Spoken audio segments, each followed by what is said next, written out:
Ter uma alimentação saudável, manter uma rotina de exercícios físicos, não fumar e não beber, seguir esses passos realmente evita o desenvolvimento de câncer? Essas práticas também são recomendadas para os pacientes que estão em tratamento oncológico? É isso que vamos descobrir em mais um episódio do canal Oncologia do Hospital Sírio-Libanês. Olá, eu sou a doutora Daniela Assad, oncologista do Hospital Sírio-Libanês em Brasília, e estou com os doutores Daniel Girardi e Fernando Sabino, diretamente do Congresso Brasileiro de Oncologia Clínica. Neste episódio vamos falar sobre estilo de vida e as práticas do dia a dia que fazem a diferença para a prevenção e também para o cuidado. Eu acho sempre quando a gente fala sobre esse assunto, a gente precisa falar sobre os fatores de risco para o desenvolvimento do câncer. Então, para a gente começar, eu queria conversar com você, Daniel. Quais são os principais fatores de risco que levam ao desenvolvimento do câncer? Bom dia a todos, Fernando, Daniele. Eu acho que com certeza os principais fatores de risco vão ser o tabagismo e o alcoolismo, o consumo exagerado de bebida alcoólica. Esses são fatores que a gente sabidamente já conhece há muito tempo, que estão relacionados ao aparecimento de vários tipos de câncer. Além desses dois principais, que seria o tabagismo e o consumo excessivo de bebida alcoólica, a gente sabe que uma exposição solar sem a proteção, a gente sabe que o consumo de alimentos ultraprocessados, o excesso de carne vermelha também podem ser fatores de risco para o câncer. A ausência de vacinas, então a gente sabe que as vacinas também protegem, então a ausência de vacinas e de vacinação adequada também pode ser, e também a ausência de hábitos saudáveis, o sedentarismo, por exemplo, também pode ser um fator de risco para o aparecimento de câncer. Perfeito. E muito tem se falado sobre a alimentação numa prevenção ou no risco de desenvolver câncer. E para isso, Fernando, queria que você falasse um pouquinho. Tem essa relação de alimentação com câncer? E qual alimento que pode estar associado ao maior risco ou até numa prevenção do acontecimento do câncer? Olá a todos, olá Dani, olá Daniel, tudo bem? Bom, como o Daniel já comentou muito bem, existem alguns alimentos que chamam a atenção em relação ao aumento de risco de câncer. Isso já é bem sedimentado na literatura. A gente chama atenção para os alimentos ultraprocessados, que são alimentos que têm uma grande quantidade de conservante e também de corantes, Os alimentos que têm um alto índice glicêmico, um alto índice de açúcar, por exemplo, os refrigerantes, por exemplo, os sucos de caixinha, Apesar de ser suco, a gente achar que é saudável, ele tem muito açúcar adicionado, e diversos alimentos que têm realmente essa adição também de açúcar, de gordura, altos índices de sódio. É importante a gente só chamar atenção que a partir desse ano no Brasil, os alimentos com alto índice de sódio, de açúcar e de gordura saturada já vem identificado nas embalagens. Então é super importante hoje as pessoas, quando forem comprar, forem consumir, estarem atentos a esses alimentos com esses altos índices para tentar evitar. A gente sabe que cortar esses alimentos é um pouco difícil, mas se você puder evitar o excesso ou o consumo regular desses alimentos, você já consegue reduzir um pouco a chance de risco de câncer. E óbvio que existe, por outro lado, os alimentos que têm os efeitos protetores. Aí a gente está falando das frutas, das frutas em gerais, das verduras, dos legumes. Sempre que possível, esses alimentos serem consumidos na sua forma in natura, do que na forma processada ou na forma de cozimento. Então, a gente conseguindo balancear, a gente consegue diminuir a chance de câncer e até aumentar a proteção.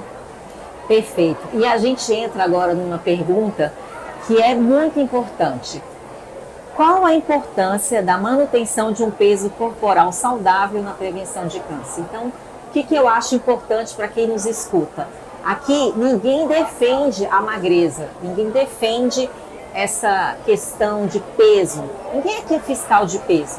O que a gente precisa falar é que a obesidade, ou seja, o excesso de gordura corporal, está sim associado ao desenvolvimento de câncer. Então, quando a gente fala manutenção de um peso corporal saudável, o que a gente quer remeter é isso, é o combate à obesidade. E por que isso é importante? A gente entra agora, que a gente tem 13 subtipos de tumores de câncer que estão relacionados à obesidade. São 13, então se alguém aqui esqueceu, o outro lembra. A gente tem esôfago, tem vesícula, intestino, mama, ovário, endométrio, pâncreas, próstata, bexiga, mieloma múltiplo, meningioma, estômago. Já foram 13? Foram. Então, todos esses tumores. Então, para vocês terem bem na cabeça, a maior parte dos tumores da mulher, que é ovário, mama e endométrio, e do homem, próstata, bexiga, estão relacionados à obesidade. Agora a gente vai mudar um pouquinho para um tópico que a gente aqui do grupo adora, que é falar sobre exercício físico. O exercício físico tem um papel importante na prevenção contra o câncer, Fernando? Sem dúvida, isso também já é bem sedimentado na literatura. Vários trabalhos já mostram pra gente e conseguem enumerar que o exercício, a prática de atividade física regular, qualquer que seja atividade física, atividade de força, atividade aeróbica, pode reduzir o risco de câncer em até 20% do que na população sedentária. Qual a atividade física? Aquela que você vai conseguir praticar com regularidade. Então, aquela da tua preferência e que você vai conseguir fazer de maneira regular, pelo menos 3 vezes por semana, como recomenda a Organização Mundial de Saúde, pelo menos 1 hora se for 3 vezes por semana, ou 30 minutos se for pelo menos 5 vezes por semana. E, obviamente, mais uma vez, bater na tecla, tem que ser atividade regular. Não adianta a gente fazer uma semana, 3, 4 dias, depois ficar 2 semanas sem fazer. A regularidade ela é extremamente importante. Eu acho que é só para contextualizar isso em número. 1 em cada 4 casos de câncer de mama pode ser prevenido com adoção de combate da gordura, ou seja, você ter um peso corporal adequado e ser ativo, seguir no mínimo essas recomendações. Então, 1 em cada 4 casos. Isso é super alto, 25% de redução de risco.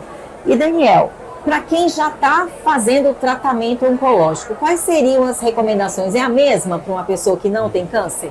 Perfeito. Então, a gente sabe que o tratamento oncológico existem vários tipos, alguns deles mais efeitos colaterais, outros menos. Entre os efeitos colaterais, é muito comum o paciente apresentar muito cansaço, fadiga, fraqueza, mas a gente sempre recomenda que o paciente tente se manter ativo durante o tratamento, respeitando os limites do seu organismo.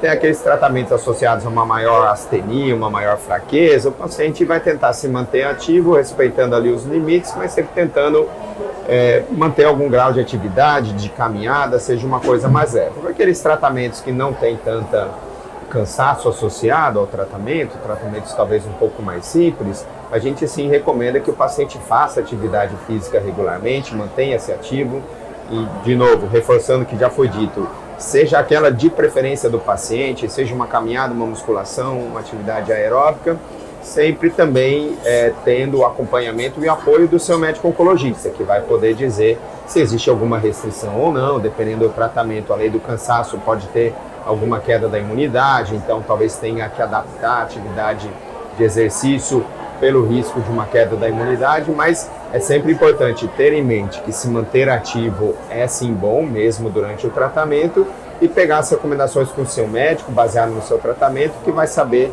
te orientar aquilo que você deve ou não fazer. Ótimo. Vamos mudar um pouco aqui agora o enfoque, falar sobre álcool e tabagismo. A gente reduzir o consumo de álcool e parar de fumar, isso reduz o risco de câncer? Quais são os principais tumores que estão relacionados a isso, Fernando? Bom, isso já é uma máxima de muito tempo, a gente sempre reforça, é importante. Então, se puder evitar a bebida alcoólica e se não puder evitar consumir de maneira moderada, diminui bastante o risco de todos os tipos de câncer, na verdade, né? E também, associado a isso, o tabagismo. Sempre que possível, não fumar. Se estiver fumando, existem vários tratamentos atualmente que ajudam na cessação desse vício. E a literatura também, mais uma vez, ela é clara. Mesmo aqueles pacientes que já fumaram por um bom tempo, quando eles param de fumar, cada ano que eles deixam de fumar, eles diminuem gradualmente o risco de câncer, né? A gente chama atenção em relação à bebida alcoólica e ao cigarro, principalmente a tumores do trato gastrointestinal, então estômago, pâncreas, intestino, estão extremamente relacionados, esôfago e, obviamente, o tabagismo muito relacionado ao câncer de pulmão. Mas a gente deve reforçar, todo tipo de câncer tem sim um aumento de chance de acontecer naqueles pacientes que ou fumam, ou bebem, ou fazem as duas coisas. Perfeito. E a gente entra agora na prevenção de câncer. Eu acho importante quando a gente fala de prevenção de câncer entre homens e mulheres. Será que realmente é tão diferente assim? Eu pensando aqui sobre esse tema, combater a obesidade, ser ativo, seguir essas recomendações da American Cancer Society para prevenção de câncer, de 2 sessões de exercício de força por semana, 150 a 300 minutos de atividade física moderada aeróbica. Isso é comum para homem e para mulher. Não fumar, comum para homem e para mulher. Limitar o consumo de álcool, comum para homem e mulher. Usar filtro solar para os dois. Fazer a vacinação do HPV para meninos e meninas.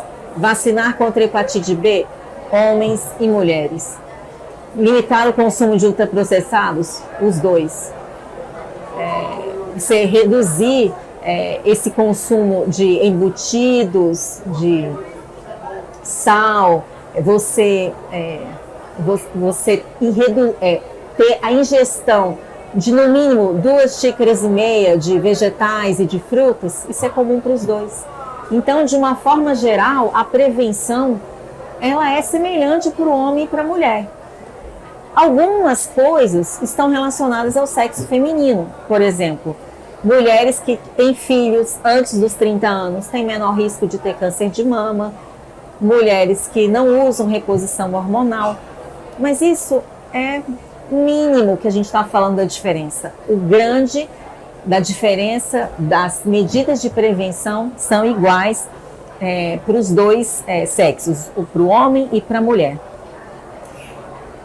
E sobre o acompanhamento médico, o que você acha, Daniel? Por que é importante a pessoa passar sempre com o médico, aquele seu clínico ou o médico da mulher que é o ginecologista? Como que se impacta na prevenção do câncer e no diagnóstico precoce? Então, esse acompanhamento regular é importante para ambos os sexos, porque o profissional médico ele pode orientar melhor o paciente no momento da consulta com relação às medidas de prevenção, que você acabou de falar, né, Dani? Todas essas que foram listadas.